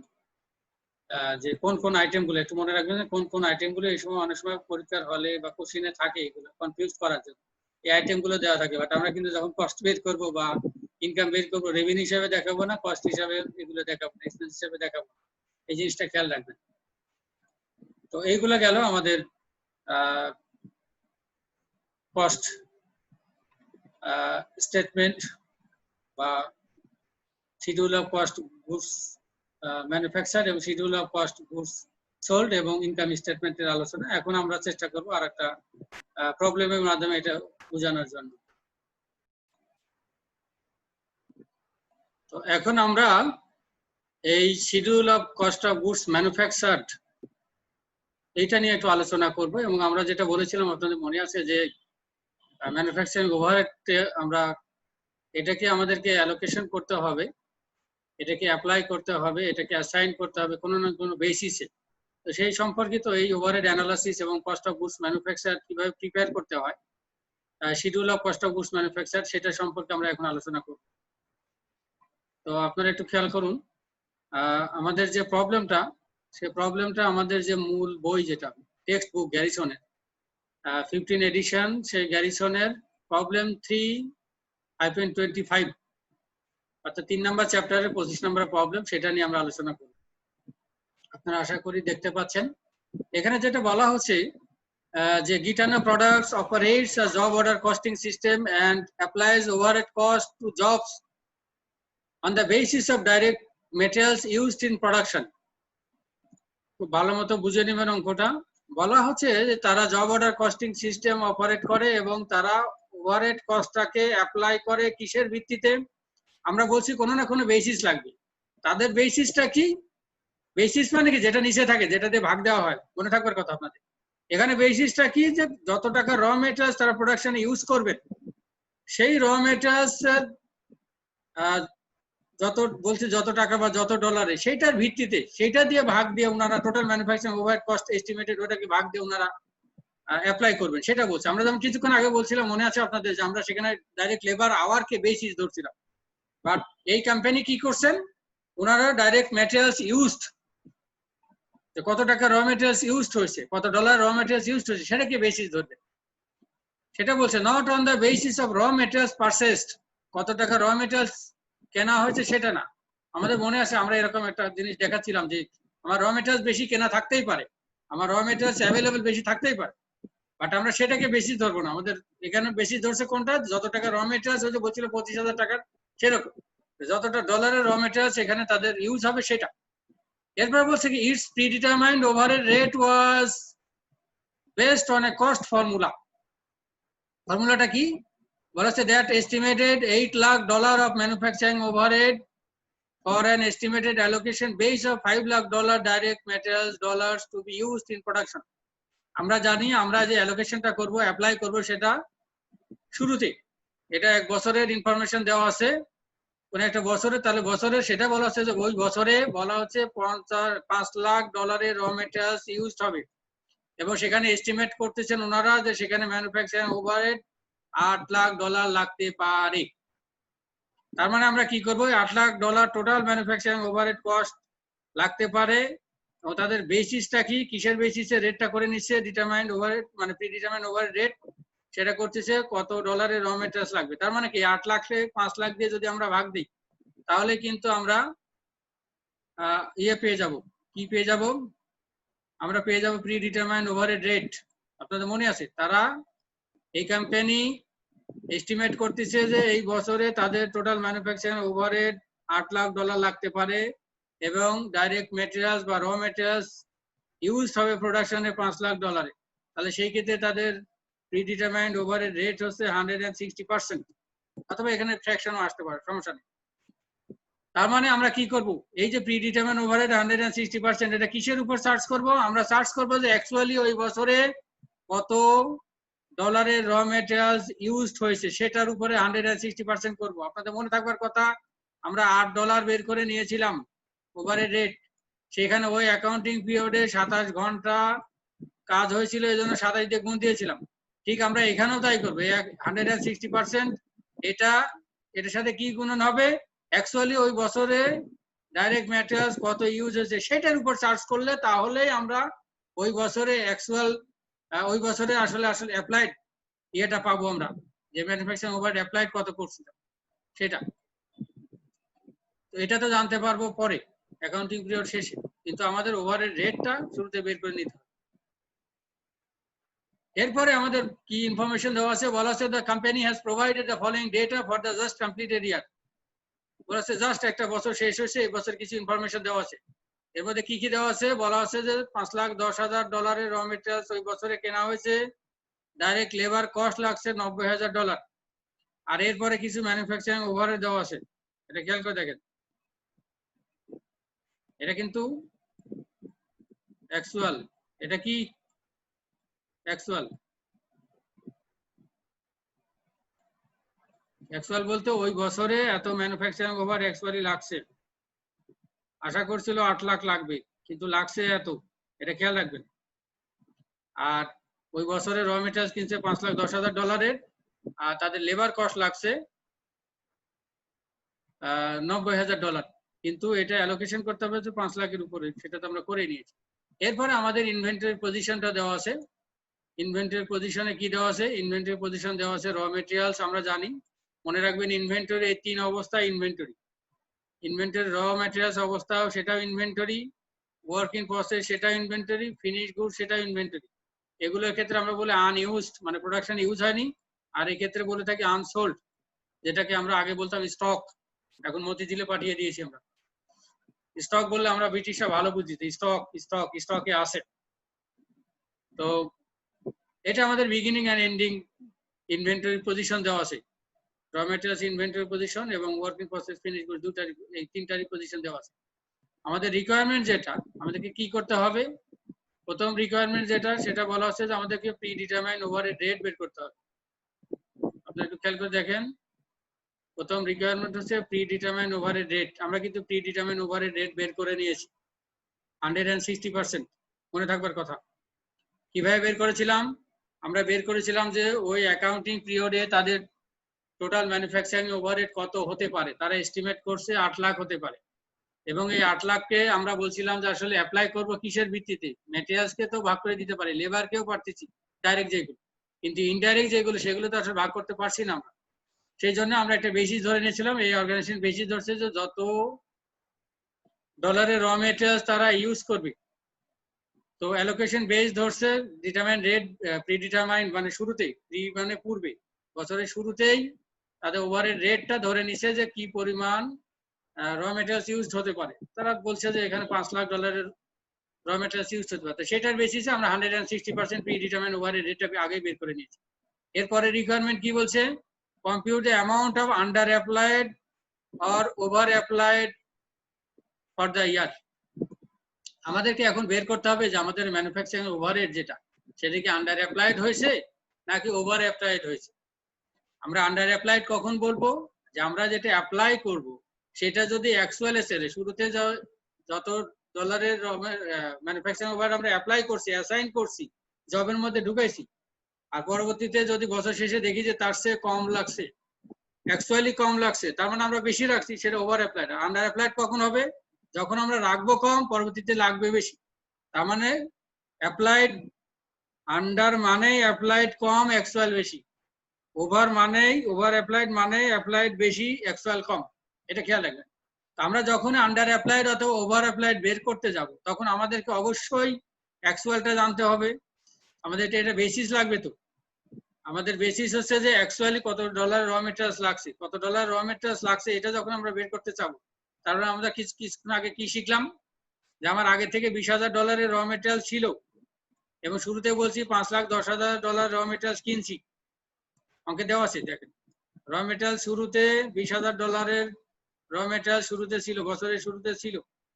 আর আমাদের এই অঙ্কে বলা ছিল যে আমরা $5,10,000 র মেটেরিয়ালস কিনছি, তার মানে আমার এই টোটাল $5,30,000 র মেটেরিয়ালস অ্যাভেলেবেল হলো কিসের জন্য? প্রোডাকশনের জন্য।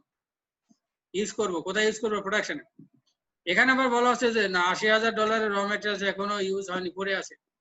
তো 5,30,000 টাকার কাঠ, 5,30,000 টাকার র মেটেরিয়ালস যাই বলি আমার প্রোডাকশনে ইউজ করার মতো ছিল, 80,000 টাকার কাঠ, 80,000 টাকার র মেটেরিয়ালস রয়ে গেছে। তার মানে আমি 4,50,000 টাকার কাঠ প্রোডাকশনে ইউজ করছি, ফার্নিচার বানাতে ইউজ করেছি, র মেটেরিয়ালস ইউজ করেছি। এইটা কেন লাগবে? এই অ্যাকচুয়ালটা কেন লাগবে? এই অ্যাকচুয়ালের উপরেই তো আমরা 160% করব। তাহলে কি পাবো? তাহলে পাবো অ্যাপ্লাইড। আমরা রেটটা বের করছি, রেটটা তো এটার উপরে অ্যাকচুয়ালের উপরে অ্যাপ্লাই করব। রেট বের করছে 160%। সেটা যখনই 4,50,000 উপরে করতেছি, এই যে 4,50,000 উপর যখন আমরা করতেছি তাতে দেখলাম আমার 7,20,000। তার মানে আমরা ম্যানুফ্যাকচারিং ওভারহেড অ্যাপ্লাইড করছি কত? ওয়ার্ক ইন প্রসেসে $7,20,000। একটু খেয়াল করে দেখেন। এখন আমরা দেখবো আসলে অ্যাকচুয়ালি আমার ম্যানুফ্যাকচারিং ওভারহেড কত লাগছে। তো অ্যাকচুয়ালি ম্যানুফ্যাকচারিং ওভারহেড আমরা এই জিনিসটা হুবহু এখানে নিয়ে আসবো। তাতে আমরা দেখতে পাচ্ছি যে আমার অ্যাকচুয়ালি লাগছে 7,60,000। তাহলে এই ক্ষেত্রে কি হয়েছে? আমার অ্যাকচুয়ালি লাগছে 7,60,000, কিন্তু আমি এটা অ্যাপ্লাইড করেছিলাম আগে থেকে ওই জবে, আমি ম্যানুফ্যাকচারিং ওভারহেড ভাবে দেখাইছিলাম, অ্যাসাইন করেছিলাম কত? 7,20,000। তার মানে আমাদের এখানে কি হয়েছে? আন্ডার অ্যাপ্লাইড হয়েছে। অ্যাপ্লাই করেছিলাম কম, অ্যাকচুয়ালি বেশি লাগছে, তার মানে অ্যাপ্লাইড কম, আন্ডার অ্যাপ্লাইড হয়েছে। তো আমরা এখানে আমাদের রিকোয়ারমেন্টে ছিল under applied or over applied. তাহলে আমরা এখানে নিচ দিয়ে লিখে দেব যে আমাদের আসলে হয়েছে কি? Under applied. সেটাই করেছি আমরা, যে আন্ডার অ্যাপ্লাইড ওভারহেড। আশা করি আপনারা বুঝতে পেরেছেন। আমি আবার বলছি বুঝার সুবিধার্থে, আমাদেরকে প্রথমে প্রি ডিটারমাইন ওভারহেড রেট বের করে দিতে হবে। প্রি ডিটারমাইন ওভারহেড রেট কিসে করব? আমরা তো বেসিস জানি না, বাট এই অঙ্ক এই অর্গানাইজেশন বেসিসটা নিচ্ছে যে তাদের র মেটেরিয়াল যত ইউজ হতে পারে সেটাকে তারা অ্যালোকেশন বেসিস ধরছে। তো অ্যালোকেশন বেসিস ধরে তারা বলছে র মেটেরিয়ালস ইউজ হতে পারে $5,00,000। তো $5,00,000 র মেটেরিয়ালস ইউজ হতে পারে, বাস্তবে আসলে লাগছে কত? 4,50,000। আপনার খেয়াল করছেন আসলে বাস্তবে লাগছে কত? 4,50,000। তো ওই 5,00,000 লাগতে পারে সেই বেসিসে 160% বের করে নিচ্ছে, ওইটা হচ্ছে রেট। ওই রেটটা আমরা যখন এই অ্যাকচুয়ালের উপরে চার্জ করতেছি তখন সেটার নাম হয়ে যাচ্ছে অ্যাপ্লাইড ম্যানুফ্যাকচারিং ওভারহেড 160%। এরপরে আমরা প্রোডাকশন শেষে জানতে পারবো যে বাস্তবে আসলে আমাদের অ্যাকচুয়ালি ম্যানুফ্যাকচারিং ওভারহেড কত লাগছে। তো সেই জিনিসটা আমরা যোগ করে দেখলাম যে আমাদের লাগছে 7,60,000। তো যেহেতু অ্যাকচুয়াল বেশি লাগছে তার মানে আমাদের এখানে আন্ডার অ্যাপ্লাই করা কম ছিল, আমাদের মনে আছে। তাহলে আমরা দেখলাম আমাদের এখানে আন্ডার অ্যাপ্লাইড হচ্ছে $40,000, আগে থেকে কম রাখা ছিল। যেহেতু আন্ডার অ্যাপ্লাইড আছে, আমরা আগে বলেছি এটা কস্ট অফ গুডস সোল্ড এর সাথে যোগ হবে, আনঅ্যাডজাস্টেড কস্ট অফ গুডস সোল্ড এর সাথে যোগ হবে। এরপরে অনেক বড় অঙ্ক কিন্তু এটা। এরপরে রিকোয়ারমেন্টটা একটু খেয়াল করে দেখেন, নাম্বার 2 রিকোয়ারমেন্ট। 2 নাম্বার রিকোয়ারমেন্টে বের করতে বলছে schedule of cost of goods manufactured, এবং বলছে ধরে নেন যে all raw materials are used in production as direct materials. যত র মেটেরিয়ালস আমরা ইউজ করছি এগুলো সবই ডাইরেক্ট ম্যাটেরিয়ালস, এর মধ্যে কোনো ইনডাইরেক্ট ম্যাটেরিয়ালস নেই। তো আমরা মনে রাখবেন যে কোনো শিডিউল, যে কোনো স্টেটমেন্ট যখন করব তখন অর্গানাইজেশনের নাম লিখতে হবে সেন্টারে। সেন্টারে বলতে মাঝখানে, এগুলো আপনারা আগের অ্যাকাউন্টিং থেকেও শিখেছেন। আমাদের স্টেটমেন্টের নাম, শিডিউলের নাম হচ্ছে schedule of cost of goods manufacture, এটা মনে রাখতে হবে। Schedule of cost of goods manufacture, schedule of cost of goods manufacture বলতে schedule of cost of production, একই কথা। তো আমরা প্রথমে কি বের করব? কত টাকা র মেটেরিয়ালস ইউজড হচ্ছে সেটা, আমরা কিছুক্ষণ আগে বের করেছিলাম, সেটা কত ছিল? 4,50,000। আমি আর এটা রিপিট করলাম না, এটা তো আমরা কিছুক্ষণ আগে বের করছি। এখন হুবু ওইটা এখানে লেখা হচ্ছে কত টাকা র মেটেরিয়ালস আমার শুরুতে ছিল, কত টাকা র মেটেরিয়ালস কিনেছি ওই বছরে। তারপরে 20,000 টাকা $20,000 র মেটেরিয়াল ছিল, $5,10,000 র মেটেরিয়ালস ওই বছর কিনেছি। 5,30,000 টাকা র মেটেরিয়াল, $5,30,000 র মেটেরিয়ালস আমার প্রোডাকশন ইউজ করার মতো অ্যাভেলেবেল ছিল, কিন্তু দেখলাম যে বছর শেষে $80,000 র মেটেরিয়ালস রয়ে গেছে। তার মানে আমরা $4,50,000 র মেটেরিয়ালস প্রোডাকশন ইউজ করেছি, সেটাই অ্যাকচুয়ালি। এখন আমরা অ্যাকচুয়ালটাই বের করতেছি। আমরা বলছিলাম এই র মেটেরিয়ালসের সাথে ডাইরেক্ট লেবার যোগ করবো। ডাইরেক্ট লেবার আমাদের $90,000 দেওয়া ছিল। আর কি যোগ করব? আমরা বলছিলাম manufacturing overhead applied in working process. তো ম্যানুফ্যাকচারিং ওভারহেড আমরা ওয়ার্কিং প্রসেসে কত অ্যাপ্লাই করেছিলাম ওই কিছুক্ষণ আগে দেখলাম, সেটা ছিল 7,20,000। আপনাদের মনে থাকবার কথা। এই 7,20,000 আমরা এখানে যোগ করে দেবো। তাহলে র মেটেরিয়ালস, লেবার এবং ম্যানুফ্যাকচারিং ওভারহেড এই তিনটা যোগ করলে 12,60,000। এটার নামই হচ্ছে টোটাল ম্যানুফ্যাকচারিং কস্ট। আমরা জানি এর মধ্যে ওয়ার্ক ইন প্রসেসও কিন্তু আছে। আমাদের ওয়ার্ক ইন প্রসেসের বিগিনিং এন্ড এন্ডিং ইনভেন্টরি দেওয়া ছিল অঙ্কে, আপনাদের মনে থাকবার কথা। সেখানে আমরা বলছিলাম বিগিনিংটা যোগ হবে, এন্ডিংটা বিয়োগ হবে। তো এই 12,60,000 সাথে আগের বছরের ওয়ার্ক ইন প্রসেস এটা দেওয়া আছে $1,50,000, সেটা যোগ করলাম। আর এই বছর শেষে আমরা বলছি ওয়ার্ক ইন প্রসেস 70,000 টাকা, এটা ফিনিশ করতে পারিনি, কোনো একটা কাজ হয়তো বাকি আছে, এটা পার্শিয়ালি কমপ্লিটেড। তাহলে আমরা যেহেতু কমপ্লিট ফিনিশ গুডস এর আমরা কস্ট বের করতেছি, তার মানে এই বছর যেটা ফিনিশ করতে পারিনি, এর মধ্যে র মেটেরিয়ালস, লেবার, ওভারহেড সবই লাগছে, বাট সেটা আমরা কি করব? বাদ দেব। বাদ দিয়ে এই $13,40,000 এটার নামই কস্ট অফ গুডস ম্যানুফ্যাকচার। এই টোটাল ম্যানুফ্যাকচারিং কস্ট আর কস্ট অফ গুডস ম্যানুফ্যাকচার একই জিনিস, তফাৎ কি?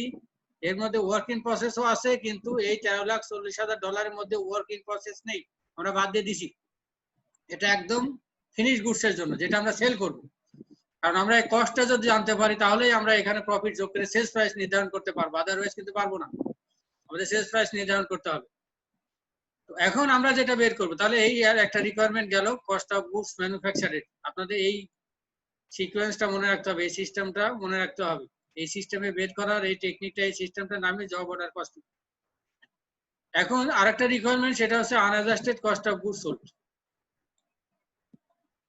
তো unadjusted cost of goods sold, এখানে আবার একটা কথা বলা আছে, do not include any under applied or over applied overhead in your cost of goods sold figure. Cost of goods sold ফিগারে এখানে বলা হচ্ছে under applied or over applied এটা কি করা যাবে না, ইনক্লুড করা যাবে না। What options are available for disposing of under applied or over applied? আপনার কাছে জানতে চাচ্ছে যে আমরা যদি এই আন্ডার অ্যাপ্লাইড এবং ওভার অ্যাপ্লাইড, এটা নরমালি আমরা বলি যে কস্ট অফ গুডস সোল্ড এর সাথে এটা অ্যাডজাস্ট করা হয়। আমরা এর আগে বলছিলাম কস্ট অফ গুডস সোল্ড এর সাথে যোগ করে দিতে হবে, বাট এখানে বলা হচ্ছে যে যদি যোগ না করেন, আপনি যোগ করতে নিষেধ করছে, তাহলে কি করা যায়? যোগ করা যদি না যায়, তাহলে আমরা বলছি সেটা ওয়ার্ক ইন প্রসেসের সাথে আমরা অ্যাডজাস্ট করব, ওয়ার্ক ইন প্রসেস ক্লোজ করে দেব। তো তাহলে আমরা আনঅ্যাডজাস্টেড কস্ট অফ গুডস সোল্ড বের করি। কস্ট অফ গুডস সোল্ড বলতে কত ডলারের মাল আমরা বিক্রি করলাম, আমরা কত ডলারের মাল বানালাম সেটা কিন্তু পেয়ে গেছি। $13,40,000 মাল বানালাম। এখন আমার আগের থেকেই এই অঙ্কে ফিনিশ গুডস এর আমাদের বিগিনিং ব্যালেন্স দেওয়া ছিল, তার মানে আগের থেকে $2,60,000 গুডস আমাদের আগের থেকে বানানো আছে। এই বছরে $13,40,000 গুডস আমরা বানালাম কিছুক্ষণ আগে, মনে আছে? তার মানে আগের থেকে $2,60,000 ফার্নিচার আমার ছিল। এই বছরে $13,40,000 ফার্নিচার আমি বানালাম, তার মানে $16,00,000 ফার্নিচার আমার বিক্রি করার মতো অ্যাভেলেবেল হলো। এটার নামই cost of goods available for sale বা goods available for sale. $16,00,000 goods আমি বিক্রি করতে পারবো, অ্যাভেলেবেল আছে। বছর শেষে বলা হচ্ছে $4,00,000 গুডস আমি বিক্রি করতে পারিনি, যেটা আনসোল্ড আছে, সেটাকে আমরা এন্ডিং ইনভেন্টরি ফিনিশ গুডস বলি। তার মানে আমরা বলতেই পারি যে $12,00,000 ফিনিশ গুডস আমি সেল করেছি। খুব সহজ জিনিস, সেটাই বলা হচ্ছে যে আনঅ্যাডজাস্টেড কস্ট অফ গুডস সোল্ড। আপনাকে বলা হচ্ছে যে এখানে এই আন্ডার অ্যাপ্লাইড ওভার অ্যাপ্লাইড যে 40,000, সেটা এর সাথে যোগ বিয়োগ করার দরকার নেই, যেহেতু আন্ডার অ্যাপ্লাইড 40,000 ছিল। আমরা কিছু বলা না থাকলে এই 12,00,000 সাথে কিন্তু আমরা 40,000 যোগ করে adjusted cost of goods sold বের করতাম, কিন্তু এখানে আপনাকে যোগ করতে নিষেধ করছে, ইনক্লুড করতে যোগ নিষেধ করছে। বলা হচ্ছে তাহলে কি করা যেতে পারে? বলা হচ্ছে তাহলে আমরা ওয়ার্কিং প্রসেসের মধ্যে অ্যালোকেশন করে দেবো, অথবা ফিনিশ গুডস অ্যালোকেশন করে দেবো। এটা করা যেতে পারে। অল্টারনেটিভ কি কি অপশন আছে সেটা আপনার কাছে জানতে চাচ্ছে। আমরা এই কথাটা লিখে দেব। এরপর 4 নম্বর রিকোয়ারমেন্টে যেটা বলছে, রিকোয়ারমেন্ট 4 এ যেটা বলছে সেটা একটু খেয়াল করুন। সেখানে বলছে যে জব 215, এটা জবের number, was started and completed during the year। বলা হচ্ছে এই বছরে শুরু হয়েছে এবং বছরের শেষে কমপ্লিট হয়ে গেছে জবটা। আমরা যে জবের এই যে র মেটেরিয়ালস, লেবার, ওভারহেড এগুলো ইউজ করি। এখন বলছে what price would have been charged to the customers if the job required $8,500 in direct materials,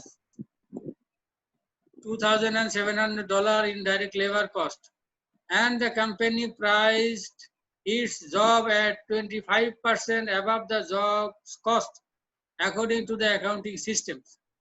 বলা হচ্ছে যে জব 215 এই জবে বলা হচ্ছে যদি র মেটেরিয়ালস $8,500 ইউজ হয় আর ডাইরেক্ট লেবার যদি $2,700 ইউজ হয়, তাহলে এবং আপনার যে টোটাল যে ম্যানুফ্যাকচারিং কস্ট হবে, টোটাল যে প্রোডাকশন কস্ট হবে, তার উপরে 25% যদি আপনি প্রফিট যোগ করেন, তাহলে সেলস প্রাইস কত হবে, কাস্টমারের উপর কত প্রাইস আপনি চার্জ করবেন। কথাটা আবার বলি, বলা হচ্ছে যে এই জবের জন্য যদি আমরা $8,500 ডাইরেক্ট ম্যাটেরিয়ালস ইউজ করি, $2,700 যদি ডাইরেক্ট লেবার ইউজ করি এবং 25% যদি আমরা টোটাল কস্টের উপর, টোটাল ম্যানুফ্যাকচারিং কস্টের উপরে যদি 25% যদি আমরা প্রফিট মার্কআপ যোগ করি, তাহলে আমি কাস্টমারের উপরে কত টাকা চার্জ করব, যেটা আমার জন্য কত ডলার সেলস প্রাইস হবে। খুব সহজ জিনিস। এখানে একটা জিনিস দেওয়া নেই, সেটা কি ম্যানুফ্যাকচারিং ওভারহেড। আমরা জানি ম্যানুফ্যাকচারিং কস্টের কম্পোনেন্ট 3টা, ডাইরেক্ট ম্যাটেরিয়ালস, ডাইরেক্ট লেবার এবং ম্যানুফ্যাকচারিং ওভারহেড। বাট আমরা একটা জিনিস শিখেছি যে ম্যানুফ্যাকচারিং ওভারহেডের কিন্তু আমরা প্রি ডিটারমাইন্ড একটা রেট কিন্তু আমরা বের করেছিলাম, মনে আছে আপনাদের, 160%। তাহলে 160% ওইটাই আমরা বলেছিলাম ওই রেটটা যদি আমরা $8,500 raw materials, direct materials use বলা আছে তার উপরে চার্জ করি, তো তারা তো এই জবে $8,500 ডাইরেক্ট মেটেরিয়ালস ইউজ করছে, তাহলে তার উপরে আমরা যদি 160% করি, তাহলে কিন্তু আমাদের দেখেন টোটাল ম্যানুফ্যাকচারিং কস্ট কিন্তু পেয়ে যাচ্ছি। সেটাই এখানে বলা হচ্ছে 8,500 ডাইরেক্ট মেটেরিয়ালস, 2,700 ডাইরেক্ট লেবার, আর বলা হচ্ছে 8,500 উপরে 160% প্রিডিটারমাইন্ড ওভারহেড রেট, এটা চার্জ করলে হবে $13,600। এই হচ্ছে ম্যানুফ্যাকচারিং ওভারহেড।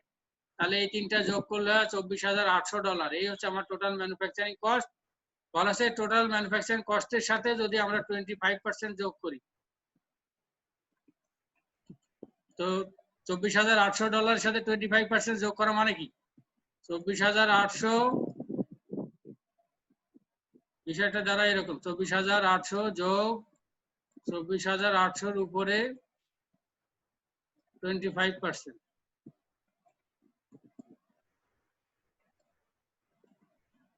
আমরা বাঙালিরা এইভাবে সহজে বুঝি যে 24,800 আমার কস্ট, এই 24,800 উপরে 25% আমার প্রফিট, তাহলে এই দুইটা যোগ করলে সেটার নামই হয় সেলস প্রাইস।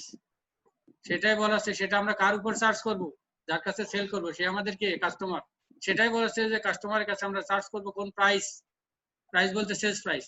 এখানে 125% লিখছে, আপনারা এটা বুঝলে ভালো, না বুঝলে এইভাবে লিখবেন 24,800 যোগ 24,800 উপরে 25%, তাতে কত আসে, $31,000। আশা করি আমরা এটা বুঝতে পেরেছি, সহজ জিনিস। এরপরে আরেকটা রিকোয়ারমেন্ট আছে,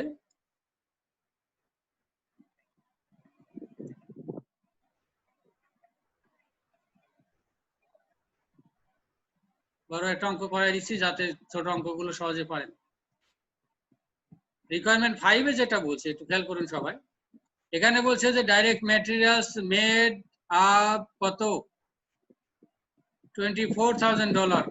কার মধ্যে, of the $70,000 ending work in process inventory balance।